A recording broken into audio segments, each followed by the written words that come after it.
So ever expanding character అనమాట. Right sir. అలా పెరిగిపోతుంటాయి. Right. Nobody can handle him. Exactly. Correct sir. Okay. So ఆయన అంత handle చేయలేని డైమెన్షన్లో ఆయన ఇరగొట్టేస్తుంటే అసలు అవతల వాడి సో కాల్డ్ ఆయన తాలూకా శత్రువులు అందరూ ఆర్టిస్టులు అవన్నీ బాగా సెట్ అయ్యారా మీకు? Set sir, perfect. ఎందుకంటే ఊరికే ఎవరినో ఇల్లు కొట్టేస్తుంటే ఎగ్జాక్ట్లీ ఏమీ ఎక్కదు కదా. అవును sir. One of the finest castings we had sir. అవునా? అంటే సమతూకం బాగా జరిగింది సార్. ఓకే. కథను చెప్పేవాళ్ళు కానీ, కథను విప్పేవాళ్ళు కానీ, అనుభవించేవాళ్ళు కానీ, ఆరాధించేవాళ్ళు కానీ మొత్తం అందరూ బాగా సెట్ అయిన. మీకు ఎవరండి ఇన్స్పిరేషన్ రైటర్స్లో? సముద్రాల రాఘవాచార్యులు గారు సార్ ఆయన. దాని తర్వాత గణేష్ పాత్ర గారు. అబ్బా, అసలే నేను మీ రేత్రి విక్రమ్ శ్రీనివాస్ గారు గట్టా చెప్తారేమో అనుకున్నాను నేను. ఓకే. వాళ్ళ ముద్ర చాలా బలంగా ఉంటుంది సార్. అవునా? అంటే బ్రివిటీలో డైలాగ్ని సంక్షిప్తంగా రాయడం. ఎగ్జాక్ట్లీ. అంటే చిన్నప్పుడు నేను అది సముద్రాల రాఘవాచార్యులే కానీ గణేష్ పాత్ర కానీ చూసి ఇలా రాయచ్చా, ఇలా చెప్పచ్చా అని చెప్పి ఆ ఆచరణ ఇప్పటికీ నాకు అదే ఉంటుంది సార్. మీరు అంటే రుద్రవీణ సినిమాలో సంగీతం అంటే సంగహితం ఆ పదంలో ఉంది అని చెప్పేసి అతను ఏదైతే చేశాడో ఇలా అలాంటి మాటలు నన్ను అంటే రుద్రవీణ సినిమా నన్ను రచయితగా పుష్ చేసిన సినిమా అనమాట. ఓకే. మిమ్మల్ని ముందు అసలు మీలో రచయితని తట్టి మేల్కొల్పిన సినిమా. రైట్ రైట్ అది చెప్పచ్చు. సో అందుకు గణేష్ పాత్ర గారు అంటే ఆయన రచనలు ఉన్న ఆయన అసలు ఎలాంటి సినిమాలు రాశారండి? అసలు ఏ డైలాగ్ రాసినా కంటస్తా సార్ ఆయన సినిమా. సినిమా రాసినా అసలు ఏ సీన్ రాసినా ఎగ్జాక్ట్లీ అంత పంచ్ డైలాగ్ రాయగలిగిన రైటర్స్ మరి రాలే. అవును సార్. పాత్ర గారి తర్వాత ఆయన అంటే ఆయన రచనలో మాట లేకుండా గెలిచిన సీన్లు కూడా ఉన్నాయి సార్. అవును. అది రాత అంటే రుద్రంలో ఉంటుంది అలాంటి సీన్. అవును అవును. సో ఆ ముద్ర బలంగా ఉంటుంది నా మీద వాళ్ళిద్దరిది.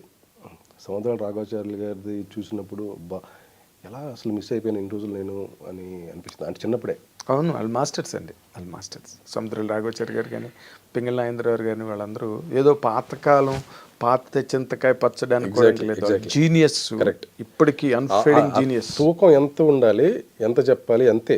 మీరు ఆ యోగి వేమన చూసినా, తెనాలి రామకృష్ణ చూసినా ఎంత చెప్పాలో అంతే. అవును. మాటలతో ముగ్గెట్టేయాలి. అది అక్కడి నుంచి నేను తీసుకున్నాను సార్. ఒక రకంగా వాళ్ళకి ఏకలవ్య శిష్యుడు అని చెప్పచ్చు. ఓ రైట్.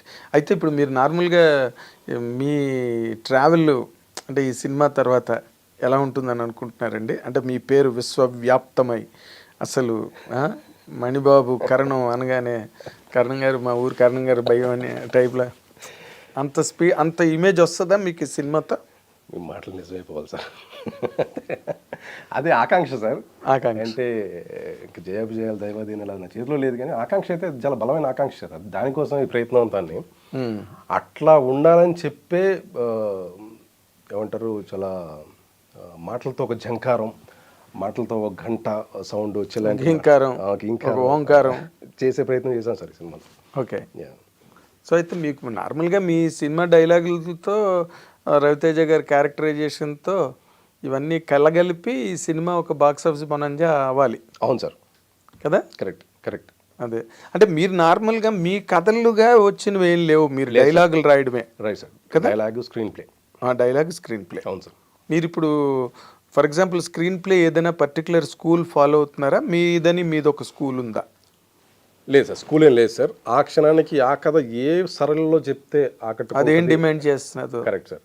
ఎట్లా ఆపి చెప్దామా, డైరెక్ట్గా లీనియర్కి వెళ్ళిపోదామా అనేది అప్పుడు తీసుకునే కాలేజ్ సార్. ఇట్లాంటి ఒక స్కూల్ ఉండాలి అని లేదు సార్. ఆ టైంకి ఆర్గానిక్గా ఈ కథ ఏ డిమాండ్ చేస్తుంది, ఈ కథ అప్పుడున్న కాలమాన పరిస్థితుల ప్రకారం ఏది ఎలా వర్కౌట్ అవుతుంది అనేది అప్పుడు తీసుకునే కాలేజ్ సార్. ఓకే. మీరు కథలు రాయరండి? రాస్తాను సార్, నా కోసం రాసుకుంటాను. అంటే మీరు హీరోగా చేసుకోవడం లేదు సార్, సమీప భవిష్యత్తులో దర్శకత్వం చేయడానికి సార్. అవునా? చేయబోతున్నారా? Good good good. అప్పుడు మీదైనా ఒక స్కూల్ రావడానికి అవకాశం ఉంది. Maybe sir, maybe.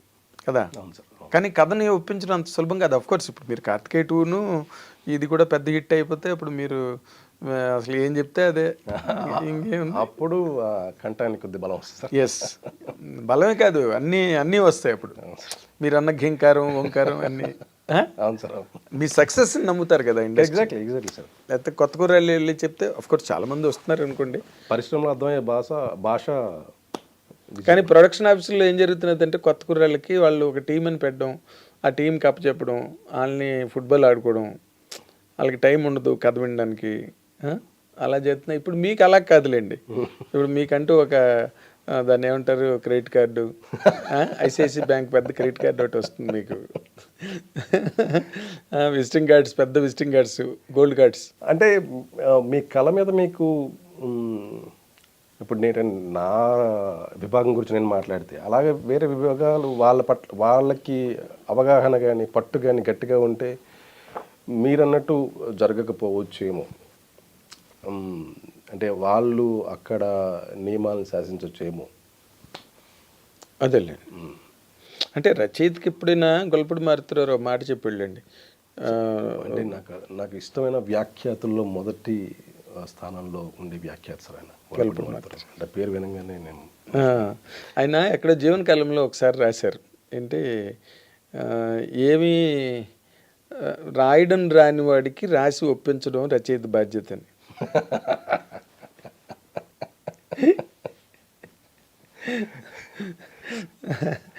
ఆ ఇబ్బందులు ఏమైనా ఎదుర్కొన్నారా మీరు? లేదు సార్. అంటే మీ లక్ ఎక్కడంటే the directors you have fallen with sir, ఒక చందు మొండేట్ కానీ లేకపోతే కార్తిక్ ఘట్టమనేని కానీ, they're all educated and well refined, supportive and వాళ్ళ ప్యాషన్ టువర్డ్స్ సినిమా మేకింగ్ వైపే ఉంటుంది తప్పితే నాట్ టు స్క్రూ యూ.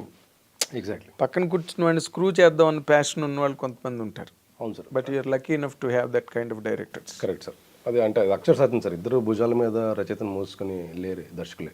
అదే కరెక్ట్. సో మీకు పల్లకీలు 2 చోట్ల ఉన్నాయి కాబట్టి పర్లేదు. అలసాని పెద్దని వారిని కృష్ణదేవరాయలు కూడా మోసేయంట. మంచి ఉదాహరణ సార్. అంచేత ఇప్పుడు పీపుల్స్ మీడియా ఫ్యాక్టరీకి మణిబాబు కరణం ప్లస్ కార్తీక్ ఘట్టమనేని ఇద్దరు కలిపి ఒక పెద్ద 100 crore 200 crore ఇవ్వడానికి సిద్ధం అవుతున్నారు రేపు February 9th. అవును సార్. ఈ సమయంలో చెప్పారు కాబట్టి ఇది సత్యం సార్. దీపాలు పెట్టేవేళనా. All the very best Manibabu garu. Thank you so much sir. ఒక సినిమా ఇలాంటి ఒక పీపుల్స్ మీడియా ఫ్యాక్టరీ ప్లాట్ఫామ్ మీద వస్తే, ఏ సినిమా అయినా for that matter, any layman వచ్చి తీసిన సినిమా అయినా ఆడితే సినిమా ఇండస్ట్రీకి అది చాలా పాజిటివ్ వైబ్ ఇస్తుంది. అవును సార్. అవును అవును అవును. 10 మంది కొత్త వాళ్ళు వస్తారు. ఎగ్జాక్ట్లీ. ఇండస్ట్రీ ఒక జీవనది కదా. అవును సార్. అవును. ఇలాంటి వాళ్ళందరూ వచ్చి దాన్ని పరిగెట్టిస్తుంటారు ముందుకి ఇంకా. So I wish really great success